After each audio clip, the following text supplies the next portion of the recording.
A sus 8 años, Oliver no recuerda otra cosa que el ruido de las sirenas y el zumbido de los aviones sobrevolando el cielo de un Berlín devastado. Su madre trabaja como enfermera del hospital y se muestra cada vez más crítica con los valores del régimen, mientras que su padre, Max, es cocinero del Reich y parece no advertir la magnitud del horror nazi. Una tarde, cuando Oliver y su madre regresan a casa, una explosión divide irremediablemente sus destinos. Inspirada por las salvajes prácticas del programa Action T4, Oliver y Max es una historia sobre el amor entre un padre y un hijo, pero también y ante todo una valiosa lección vital. En los peores momentos, el ser humano es capaz de dar lo mejor de sí mismo. Ángela Armero, autora de Oliver y Max, recién publicada en Nube de Tinta. Buenos días, Ángela, y gracias por venir al plató de Periodista Digital. Muchas gracias, Lorenzo. Estoy encantada de estar aquí. ¿Es verdad eso de que en los peores momentos el hombre, el ser humano, puede dar lo mejor de sí mismo? Ha habido muchos ejemplos. Bueno, yo he tenido un proceso de documentación bastante generoso para la novela. Y en la historia de la Segunda Guerra Mundial, el más conocido por la película de la lista de Schindler es Oskar Schindler, pero hubo un montón de ejemplos concretos de individuos que, contra todo, pues se jugaron el pellejo por salvar a niños, a mujeres, a gente de la que no sabían absolutamente nada. Entonces, me llama la atención porque es verdad que es un entorno extremadamente malvado, difícil de creer hasta qué punto se puede ser, o sea, puede convivir una maldad tan extrema, pero también en ese caldo de cultivo hay ejemplos de una generosidad absoluta. Y en parte eso es lo que pues a muchos escritores le inspira, y a mí también, ¿no? Ese especie de ejercicio aislado de bondad cuando estás rodeado del mal más absoluto. Fíjate, has hablado de Oskar Schindler, pues yo siempre te doy un poco la impresión de que es un personaje sin demasiada consistencia, es decir, que se ve un poco en ese papel de héroe, pero como muy a su pesar, ¿no? No sé, es un poco la idea que he tenido yo siempre, ¿no? Que quizás por arribismo al principio se va viendo en esa situación. No sé cómo lo ves tú que eres guionista, esa es la impresión. Es que la volví a ver hace poco y nunca lo había visto desde ese punto de vista, pero yo creo que Spielberg en ese guión construye un personaje, pues eso, que se ve siendo héroe, pero casi porque las circunstancias se lo van propiciando. Bueno, yo creo que para él, para el funcionamiento de su fábrica, es verdad que coyunturalmente le podía interesar. Claro. Pero que, en mi opinión, y tal y como está, tampoco he hecho un estudio de la biografía de Schindler, pero según lo que se ve en la película, llega a un punto en el que no es bueno para él y lo sigue haciendo. Y lo sigue haciendo, sí. O sea, que es cuando está con su contable, que es judío, y hacen la lista y le dice esto es el bien absoluto, ¿no? O sea, que llega un momento que se deslinda de lo que tendría que hacer y es normal y empieza a jugarse el pellejo. Por lo menos ese es el de la película, que quizá tenga licencias dramáticas, ¿no? Pero que habría gente de su época en situaciones similares y no lo harían, seguramente. Seguramente, sí. Tú habías publicado una novela anterior infantil, Alessandra y las 7 pruebas. Sí. Pero se puede decir que este es tu debut en la literatura. Sí, bueno, tengo un recuerdo muy bueno de la primera novela, porque la escribí con Roberto Santiago, que es un guionista y director y novelista con el que he trabajado muchos años, y también es buenísimo para familiarizarse con la novela. Es verdad que sí me hacía ilusión y para mí era importante escribir una novela que fuera mía y también pues para un público adulto y bueno, público crossover. Así que sí, se puede decir que es mi primera novela, digamos, que sea solo mía, algo más personal. Acércate un poco al micrófono, vale. Que luego si no, vale. para oírte vamos a tener que subir el altavoz del ordenador. También puedo gritar ahí. Has mencionado crossover, que es la etiqueta o el género en la que la editorial ha catalogado esta novela. Y te decía antes de comenzar la entrevista que hasta hace unos días que Alfonso me habló de esto, yo no tenía ni idea. ¿Puedes explicarnos qué es? La literatura crossover es una denominación, yo creo, para estas historias que pueden interesar a gente desde los 15 años hasta los 99, por, bueno, si son 101 creo que tampoco pasa nada. El denominador común de este tipo de narrativa creo que son historias muy potentes, contadas de forma sencilla y con un enfoque especial, un subrayado especial en las emociones. Yo cuando lo escribí no estaba pensando en crossover, pero al ver qué tipo de títulos se manejan en literatura crossover, que por ejemplo en Nube de Tinta son autores como John Green o John Boyne, con lo cual yo estoy encantada de estar en esa misma lista, ¿no? Sí, en esa el misma autor categoría. del niño del pijama de rayas. Sí, entonces sí que mi novela responde a las exigencias de esa literatura denominada crossover en cuanto a eso de la sencillez, la potencia, el ángulo emocional. O sea, una historia que en principio puede interesar a cualquier tipo de lector, de cualquier edad, pero escrita con sencillez. Es decir, ahí entraría El niño del pijama de rayas, que decíamos, Harry Potter incluso, porque Harry Potter creo que tiene mucha fuerza y está escrito con sencillez y lo puede disfrutar cualquiera, pero quizás a lo mejor no entraría, aunque lo hemos leído siempre, lo hemos empezado a leer con 14 15 años, las obras de Tolkien, porque quizás tienen una escritura más compleja, o sí, no es que no lo sé. Tú entras... Yo no he leído a Tolkien. Ah, bueno, bien, pues pero, entonces... por ejemplo, creo que a cualquier persona que le guste la literatura, yo con 15 años también me leía Madame Bovary. Claro. O sea que en realidad creo que con 15 años tienes bastante madurez para leer lo que quieras. Sí. No sé si eso ha cambiado mucho desde que yo era adolescente hasta ahora. Sí creo que hay una base de lectores que igual quieren conectar muy rápido con un material, y hay lecturas más exigentes que también son fenomenales. Y yo, por ejemplo, me encanta pues coger una novela que sea de entrar enseguida, y también me gusta otra más exigente. Sí, entonces porque creo que antes según el hablábamos momento, ¿no? de nuestro amor por Javier Marías. Sí, a mí me encanta, entiendo que mi novela es como antitético, porque esos maravillosos procesos mentales que hay en esos monólogos interiores internos de y la voz del propio escritor es abrumadora, y a mí me encanta. No tiene nada que ver conmigo, pero supongo que como yo leo libros parecidos a lo que hago yo y luego me encanta Javier Marías, no, al final supongo que no hay un solo tipo de lector que diga, no, yo solo leo esto, ¿no? O sea, todos al final somos más eclécticos. El buen lector lee de todo. Esa es mi idea, ¿no? Tu profesión es la de guionista, te has ganado la vida como guionista en cine y en televisión, has dirigido además varios cortometrajes. Ha habido últimamente muchos guionistas, Antonio Mercero, Jorge Díaz, por hablar de dos guionistas que han publicado novelas hace poco y que hemos tenido aquí en Periodista Digital, que se han pasado a la literatura lo mismo que tú. ¿Esto a qué se debe? Hay mucha precariedad ahora mismo en el mundo del cine y de la televisión, ha sido pura coincidencia, porque también me llama la atención, aunque no tiene nada que ver, que muchos presentadores de televisión pero eso es otra historia, pero también se han pasado a la literatura, ¿no? Yo creo que hay un par de razones que lo pueden explicar. Una, digamos, más coyuntural, que es verdad que pues de los últimos 4 o 5 años la tele se ha resentido por circunstancias, sobre todo el cine está mucho peor de lo que estaba, porque el recorte a temas culturales a las industrias cinematográficas lo ha dejado completamente fuera de juego. Bueno, igual el proceso es reversible, pero el caso es que ha habido 4 o 5 años donde el cine ha estado muy parado.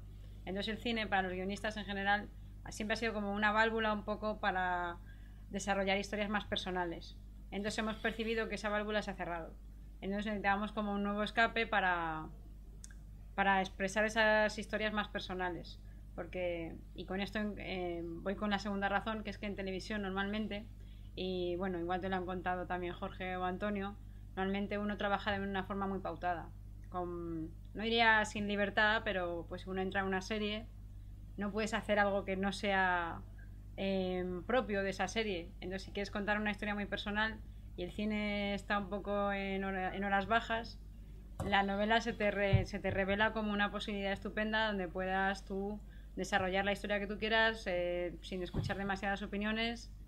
Mientras eres guionista, haces series y bueno, pues puedes tener una actividad profesional estupenda, pero a todos los que nos gusta contar historias, yo creo que siempre tenemos como un picor por por contarlas también en nuestro tiempo libre y decir, bueno, esta es la historia que yo quiero contar si no estoy en una serie o si no estoy en un encargo. Es como una parte más personal, que como a veces, pues eso, en una serie, pues tu identidad como guionista a veces se diluye un poco y es normal porque se hacen entre seis, es un producto muy estandarizado, muy bien definido, ¿no?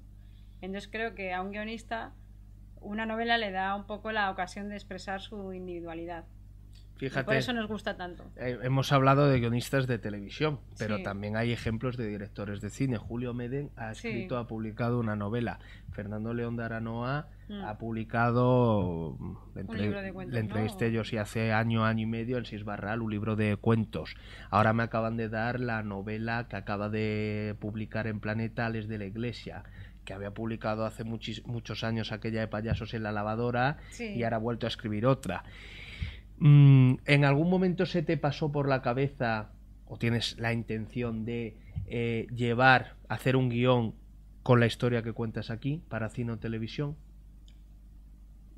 Si es un tema que dependa de mí, para mí está bien con la novela. Otra cosa es que suscite el interés. Y te compren la novela. Sí. Hombre, yo entiendo que es bastante cinematográfica. Podría serle una película muy bonita. Sí, incluso tal y como está planteado, pues creo que, bueno, me dicen que es bastante visual. Yo es que lo he escrito como quería y tampoco me he obsesionado con... Sí, lo es. Creo que podría dar lugar a una película interesante, entonces, hombre, si algún productor o algún director le interesara, pues a mí me encantaría, claro. Una película además en donde hay muchos elementos de intriga, de suspense, que además estaba creciendo, ¿no? Sí, hay algunas técnicas, ya te digo, que yo no lo he escrito con intención de potenciar...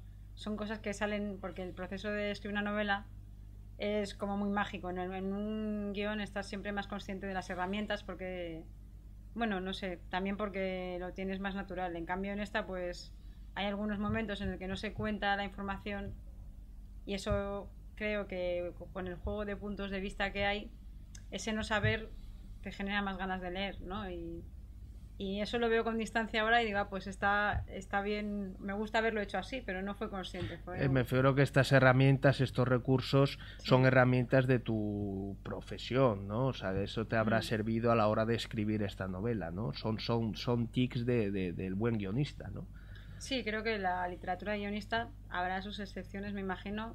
Yo lo que he hecho ha sido apoyarme en la construcción del argumento, apoyarme en la estructura, en buenos personajes y en buenos diálogos, porque esos son como los pilares de un buen guión.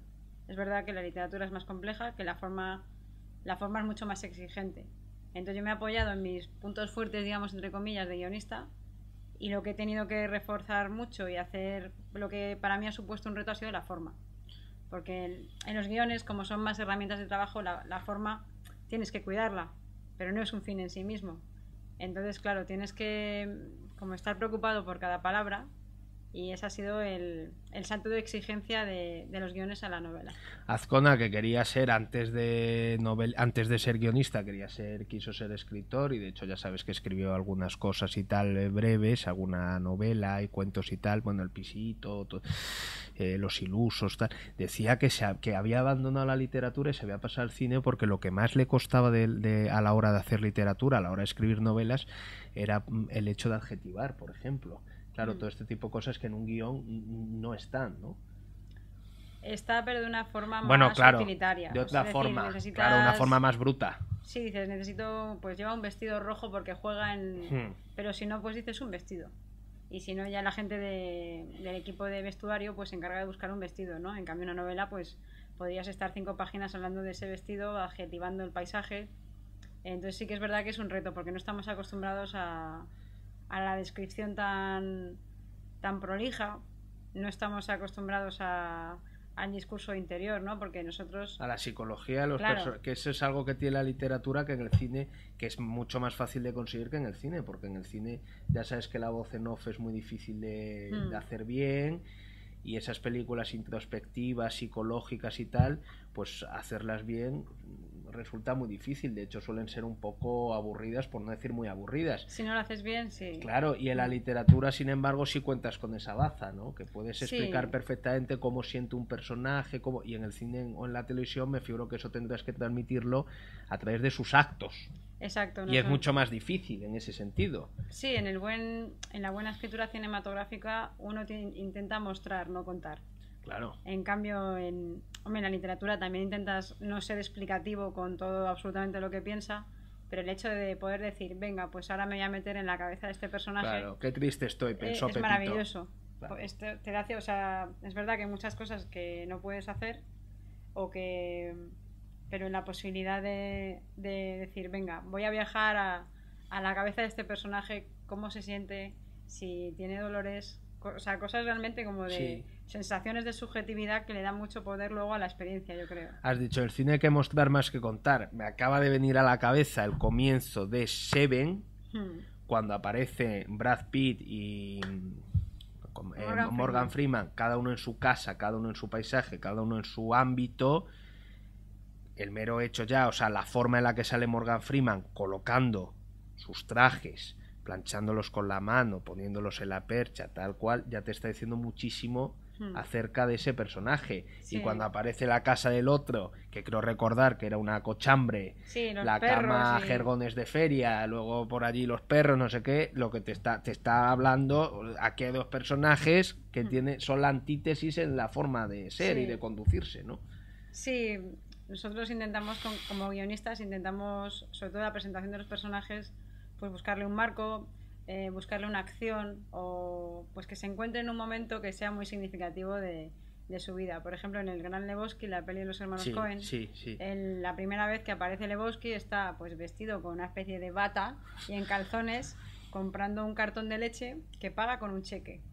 Y te está diciendo, este es un tío que va en pijama al supermercado a comprar un solo cartón de leche y lo paga con un cheque. Claro, o sea que es una caracterización perfecta. Sí. O sea que sí, tenemos que ir muy al grano con ese tema. El programa eugenésico Action T4, que he dicho yo al principio, has comentado que te has documentado mucho. Bastante, sí. Mucho acerca de esto. ¿Cuál ha sido la historia más terrible con la que te has tropezado? Lo que más te ha llamado la atención.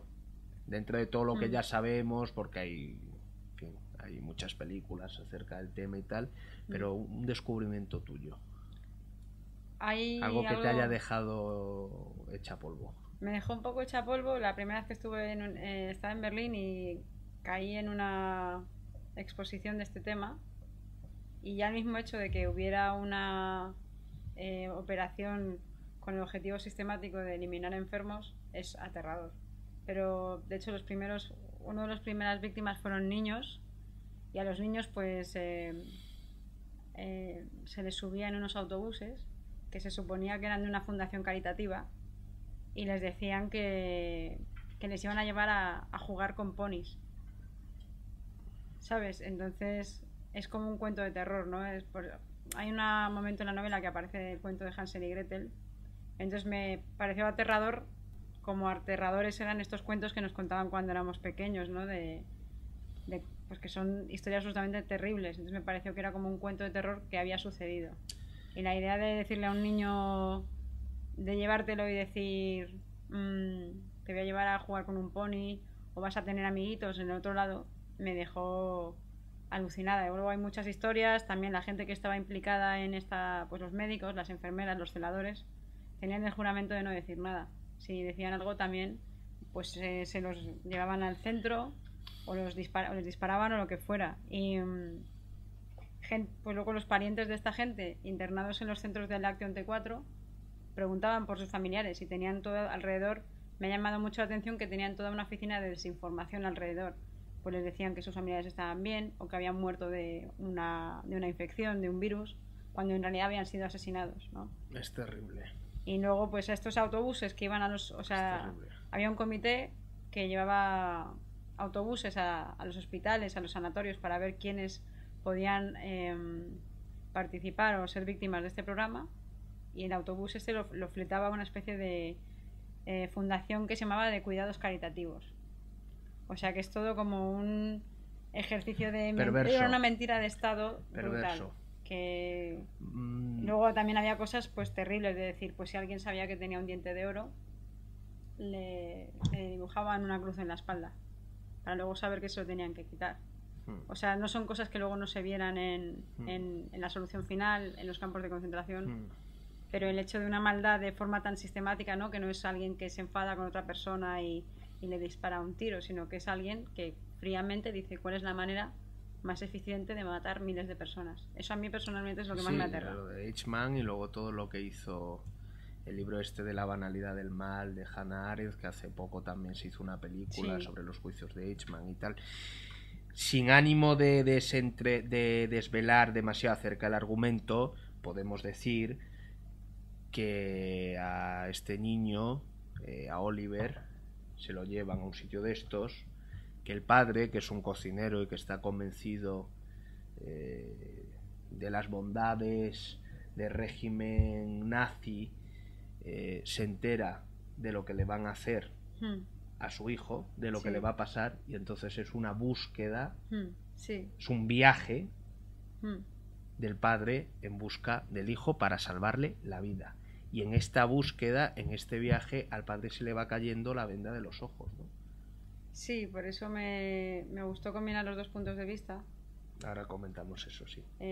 Para facilitar ese viaje. El viaje encarna un poco, también estuve leyendo varios libros para entender un poco la mentalidad, ¿no? Porque pues desde el año 2014 resultaba increíble esto de que nadie sabía nada, o cuál era esa mentalidad como de día a día de no ser los gerifaltes del partido nazi, sino los que estaban a gusto en esa sociedad.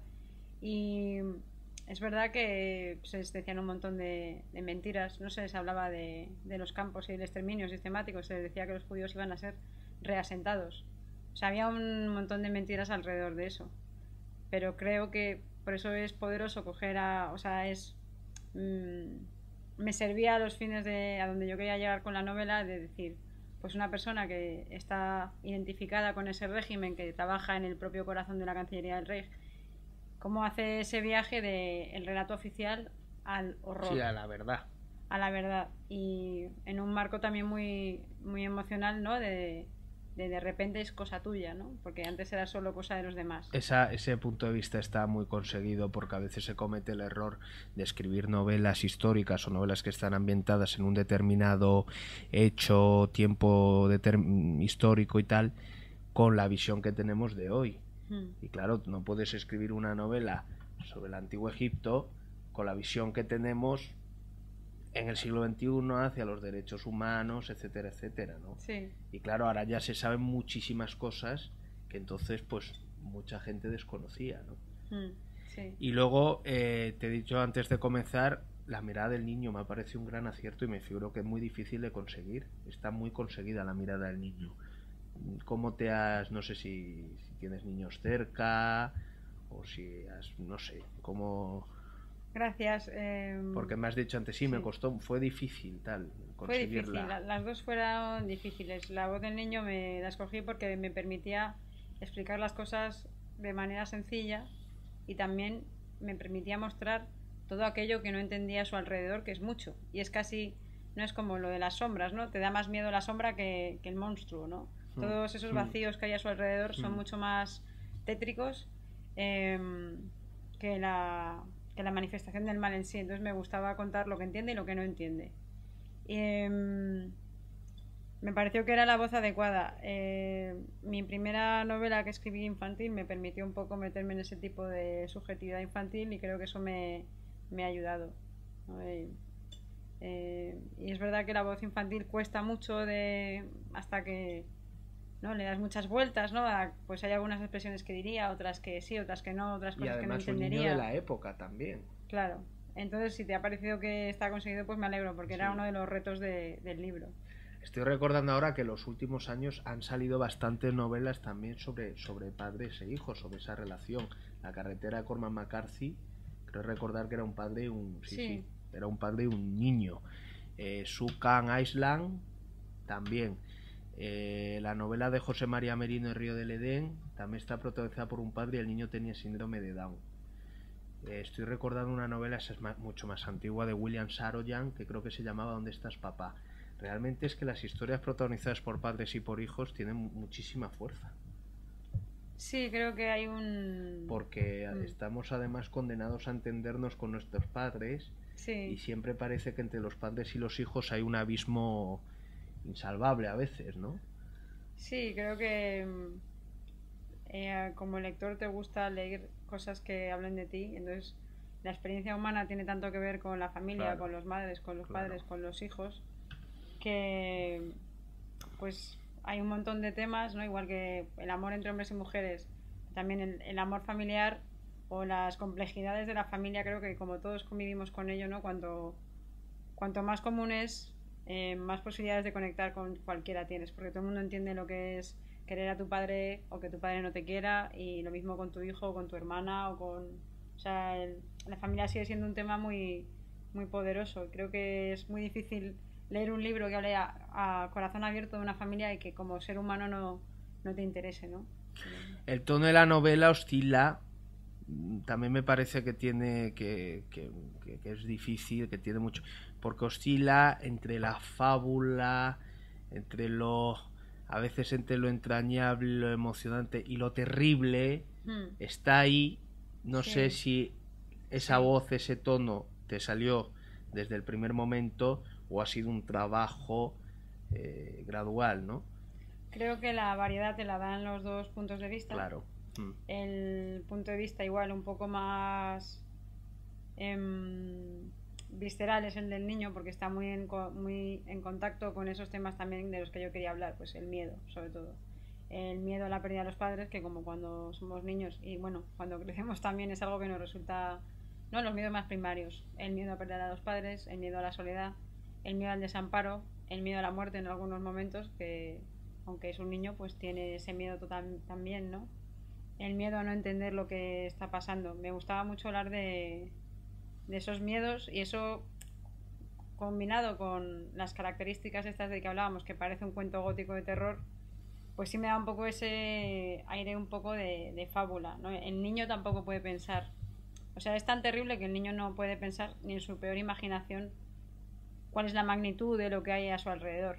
Pero el padre lo acaba por descubrir, ¿no? Entonces eran visiones complementarias Sí, que esos creo que miedos también los se... comparte el padre.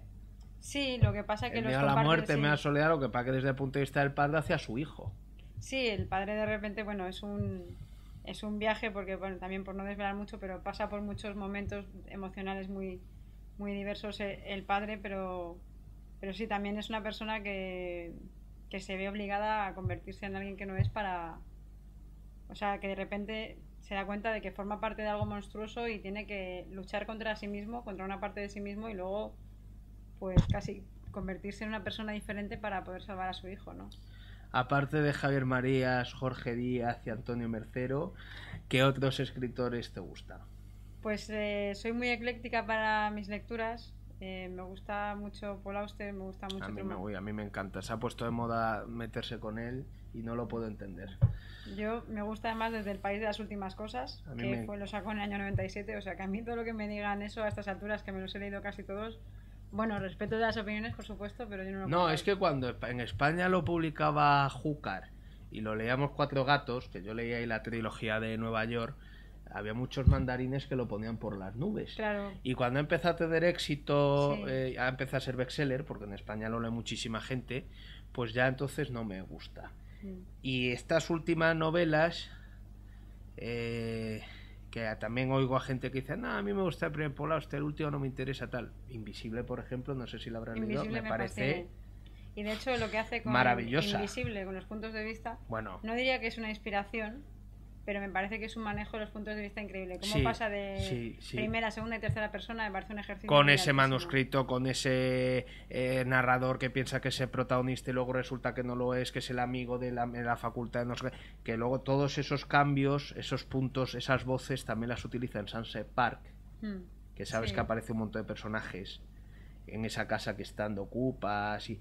pero a mí esa novela me parece mucho menos lograda que Invisible. A mí de los últimos tiempos, Invisible es la que A más mí me gusta. igual, mira, pues ya. Sí, ¿Y con qué estás ahora? ¿Andas metida en proyectos con novelas, con guiones? pues estoy ahora trabajando en una serie que se llama Ciegacitas. Ah, sí, estás ahí de Sí, guionista. sí, estoy de guionista, una serie muy, muy simpática, estoy muy contenta porque es una serie muy fresca, así que a la gente joven le gusta mucho, refleja un poco la cosa esta de la precariedad laboral, luego Sí, sí. pues tiene su parte cómica, de buscar Sí. novios, es una serie muy, Sí. muy simpática. Sí. Estoy trabajando en un guión de unos españoles en un campo de concentración, que es un poco seguir, ya que empiezas a documentarte no puedes Que me parar. figuro que serían republicanos que se exiliarían y en Francia los engancharían, Exacto, ¿no? primero combatieron por la República, luego combatieron por la libertad, perdieron 2 veces y acabaron en un campo de concentración. Lo que le donde pasó a les quitaron- Semprún. Sí, exacto, donde les quitaron el pasaporte y de repente se ven allí sin pasaporte, sin identidad, sin nadie que desde España les quiera proteger. Y estoy haciendo una historia sobre eso porque, pues por ejemplo, en Mauthausen llegaron como 7.000, creo, españoles, de los cuales sobrevivieron 2.000. Pero por lo visto estos españoles en los campos, en el campo de este que en concreto, desarrollaron una actividad de solidaridad brutal, los unos con los otros, en plan, pues si había alguien que estaba enfermo, buscaban, iban un poco ascendiendo en los trabajos del campo, ¿no? Pues uno es zapatero, otro es secretario de no sé qué. Entonces utilizaban un poco su red como de trabajo para decir, el que tenga que comer más porque está un poco enfermo, el que necesite medicinas, vamos a conseguir dárselas, ¿no? Había una red de solidaridad entre los españoles que me pareció precioso, me pareció un ejercicio precioso. Y luego, pues bueno, ese es el guión que ando escribiendo ahora y en algún momento me gustará escribir otra novela, pero de momento será en la segunda mitad del año porque hasta verano ya te digo que tengo mucho lío. Hay una cosa en los campos de concentración que aparece muy poco, se ha contado muy poco, y que yo recuerdo que cuando leí el primer libro de la trilogía de Primo Levi, si esto es un hombre, lo cuenta al final, y es cuando los nazis ya se largan porque los rusos están encima, dejan a los prisioneros en los campos encerrados, no pueden salir, sin comida, sin nada, y aquello es un sálvese quien pueda. Sí. Que es que siempre uno tiene un poco la idea de se van los nazis y ya estamos liberados. No, ahí Primo Levi describe 4 o 5 días en donde sin comida, no, las alambradas, las puertas echadas, los rusos que no terminaban de llegar. Y es que hay un capítulo de Hermanos de Sangre, al fin, el último capítulo o el penúltimo, que cuentan eso, esto es en casos americanos, cómo liberan un campo de concentración y llegan allí y se encuentran con un panorama desolador, ¿no? Sí, yo no sé exactamente de qué campo estoy hablando ahora porque se me fusionan unos con los otros, pero es verdad que ha habido campos igual que la primera vez que llegan los americanos, pues llegan muy bien, los alemanes huyen, pero por historias, por el frente, por lo que sea, se van los americanos y se quedan ahí los presos y están 3-4 días sin saber qué pasan, sin poder. Es verdad que los alemanes cuando huyan lo dejan todo cerrado, claro. O sea que hay historias terribles, ¿no? Hasta en el último momento hay gente que pues que se muere el día que se libera el campo. O sea que en realidad es verdad que por un lado hay una percepción de que las historias de la guerra civil o de la Segunda Guerra Mundial como que son muy abundantes. Pero por otro, cuando te sientas a documentarte, hay muchos matices, hay un montón de historias por descubrir. Sí, porque como decía Galdós, cada persona somos una novela andante y cada persona llevamos una novela a cuestas, y aunque tú y yo hayamos estado en el mismo campo de concentración, tú lo contarás de una manera, yo de otra, habremos tenido experiencias completamente distintas, ¿no? Primo Levi ya sabes que como lo recluyeron allí, como lo pusieron allí a hacer labores científicas, pues entonces, claro, tenía mejores condiciones que otros y pudo salvarse, ¿no? Que luego se suicidó, que esa es otra cosa muy curiosa, como la gente muchos que se salvaron, luego al final ya no pueden más y acaban quitándose la vida. Sí, y están las secuelas, porque creo que la gente en realidad en los campos de trabajo, pues yo lo que estaba mirando en Mauthausen es pues levantar a una persona al amanecer, hacerle el peor trabajo, por ejemplo, en la cantera de Wienergraben, que consistía en llevar bloques de piedra de 30 kilos, 40 kilos, 50 kilos, arriba y abajo de 168 escalones. Entonces una persona que por la mañana se toma una rodaja de salchichón y un cazo y un trozo de pan y un poco de sopa a la hora de comer, o sea, gente que está infraalimentada, tenerla trabajando sin parar, cargando piedras, aunque seas fuerte acabas por no serlo, es que luego eso acabas con el hígado fatal. O sea, yo estoy pensando en Francisco Boix, que es uno que fue fotógrafo en Mauthausen, de hecho sus fotos luego sirvieron para el proceso de Nuremberg. fue un español que estuvo en Mauthausen, que también tendría su propia película. Yo he ido por otro lado, pero la tendría. Y este hombre pues sobrevivió a los campos y quería vivir, pero tenía unas secuelas tan...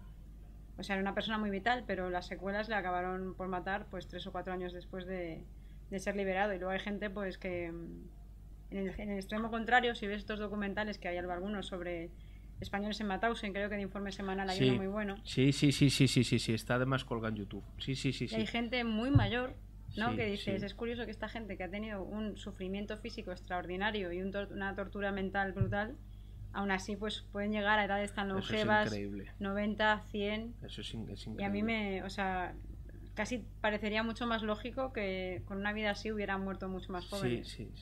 Y sin embargo están ahí aguantando, ¿no? Y dices, wow, me parece bueno, admirable. Ángela, se nos termina el tiempo. Ha sido un placer, ha sido muy interesante. Gracias, Lorenzo. Oliver y más, de Ángela Armero, publicada en Nube de Tinta. Muchas gracias y mucha suerte. Muchas gracias a ti.